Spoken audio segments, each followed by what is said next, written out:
नमस्कार, सिटी ताकत देख रहे हैं आप और मैं हूं आपके साथ होम पांडे। और अब आपको किसानों की दिल्ली कूच से जुड़ी एक और बड़ी खबर, बड़ी जानकारी इस वक्त की। तो आज जहां किसानों ने दोबारा दिल्ली कूच करना शुरू किया, लेकिन इस बीच अब जो बड़ी खबरें, बड़ी अपडेट आई है वो आपको बता दें। तो एक बार फिर से किसानों पर आंसू गैस के गोले छोड़े गए हैं। जी हां, आपको बता दें कि किसानों ने जहां 6 दिसंबर को अपना दिल्ली कूच शुरू किया, लेकिन वो बॉर्डर पार नहीं कर पाए। किसानों को पुलिस ने बैरिकेडिंग पर ही रोक लिया। वहां पर गर्मा गर्म काफी स्थिति बनी थी, गहमा गहम माहौल था, आंसू गैस के गोले तब भी छोड़े गए थे। और आज जहां किसानों ने दोबारा दिल्ली कूच शुरू किया, तो इस बीच एक बार फिर उन पर आंसू गैस के गोले छोड़े गए हैं। बड़ी जानकारी आपको दे दें तो आपको बता दें कि किसानों का 101 जो किसानों का जत्था है वो दिल्ली कूच के लिए निकला है। तो पुलिस प्रशासन वहां पर खड़ा था, उन्हें बैरिकेडिंग पर ही रोक लिया गया। इसी बीच जो पुलिस प्रशासन था, क्योंकि किसानों को रोकने के लिए लगभग 1000 पुलिसकर्मी बॉर्डर पर तैनात किए गए हैं, तो वो वहां पर खड़े थे। उन्होंने साफ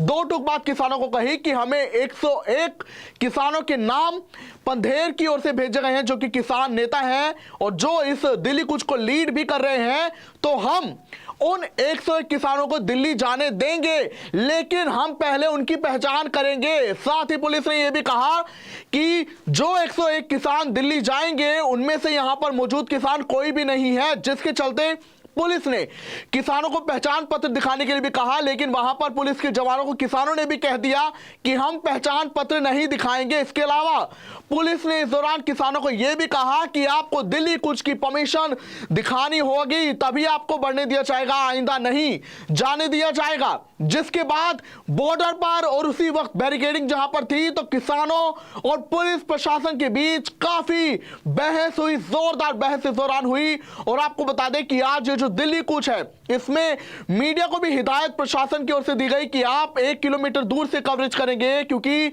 किसी भी सिक्योरिटी का खतरा मीडिया वालों को ना हो और भी बातें ना बिगड़े। इसके चलते किसानों को जहां पहुंचे थे वो बॉर्डर पर, तो उन्हें वहीं रोक लिया गया, क्योंकि पीएम मोदी को भी हरियाणा आना है 9 दिसंबर को।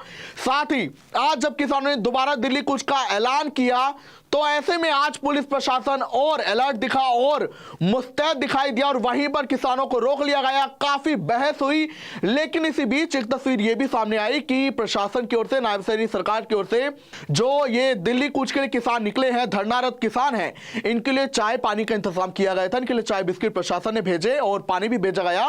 तब किसानों ने थोड़ा चाय ब्रेक लिया, चाय वगैरह पी। लेकिन उसी के कुछ देर बाद बहस चल रही थी लगातार पुलिस के जवानों से, जहां पुलिस भी अड़िग थी कि हम तभी दिल्ली कूच करने देंगे जब आप परमिशन दिखाएंगे, और वो 101 किसानों का जत्था जो कि पंधेर की ओर से नाम दिया गया है, उन्हें ही आगे जाने दिया जाएगा, वरना नहीं जाने दिया जाएगा। वो बाकी किसान पीछे जाएं। किसान भी अड़े रहे, जिसके बाद मजबूरन प्रशासन ने आंसू गैस के गोले दागने शुरू कर दिए और फिर से भगदड़ मच गई है। ये बड़ी जानकारी आपको दे दे, जैसे ही आंसू गैस के गोले छोड़े गए तो भगदड़ मच गई, किसान फिर से भागे। पिछली बार जब आंसू गैस के गोले छोड़े गए थे तो किसान 8 घायल बताए गए हैं और आज फिर से स्थिति बनी है। इसी बीच आपको यह भी जानकारी दे दें कि किसानों की जो मांग है, उनकी मांग एमएसपी को लेकर है, डीएपी खाद की कमी को लेकर है। इसके अलावा लखीमपुरी कांड के जो दोषी हैं उनकी सजा वो मांग रहे हैं, और किसान आंदोलन में जो मृत हुए थे परिवार, जो किसान मृत हुए थे, उनके परिवार के लिए मुआवजा मांगा गया है, सरकारी नौकरी मांगी गई है। विद्युत नियम को लेकर भी उनकी एक मांग है। भूमि अधिग्रहण 2013 जो नियम है वो भी किसानों ने कहा है फिर लागू किया जाए। किसानों की कर्ज माफी हो, पेंशन बांधी जाए। इसके अलावा और भी ऐसी कई मांगे हैं, लगभग 13 ये मांगे बताई गई हैं जो कि किसानों की केंद्र सरकार से है। वो लगातार कह रहे हैं कि केंद्र सरकार सिर्फ हमें आश्वासन दे रही है और बार बार मीडिया में ये बात कहती है कि हम किसानों के साथ बातचीत का दौर कर रहे हैं, लेकिन ऐसा नहीं होता है और एमएसपी भी खाली कागजों में दी जा रही है, जमीनी हकीकत कुछ और है। और इसी को लेकर हम दिल्ली कूच कर रहे हैं और हमें दिल्ली कूच करने नहीं दिया जा रहा है और आज भी ये स्थिति बनी है। आपको बता दें कि पिछली बार जब 6 दिसंबर को किसानों ने दिल्ली कूच किया था, अभी 2 दिन पहले, तब भी उन्हें वापस लौटना पड़ा था। तब वो पीछे हट गए थे और कहा था कि हम फिर से दिल्ली कूच करेंगे। उन्होंने 7 दिसंबर का दिन प्रशासन को दिया था कि एक दिन दिया था कि प्रशासन उनसे बातचीत करे, हल निकाले, लेकिन उनका यह कहना है कि प्रशासन ने कोई भी मीटिंग का न्योता नहीं दिया, लिहाजा आज हमने फिर दिल्ली कूच शुरू किया है। इसके अलावा आपको यह भी जानकारी दे दें कि आज जब पुलिस ने आंसू गैस के गोले किसानों पर दागे। तो इस पूरी घटना के दौरान 7 से 8 किसानों के जख्मी होने की खबर है। ये बड़ी जानकारी आपको दे दें। इसके अलावा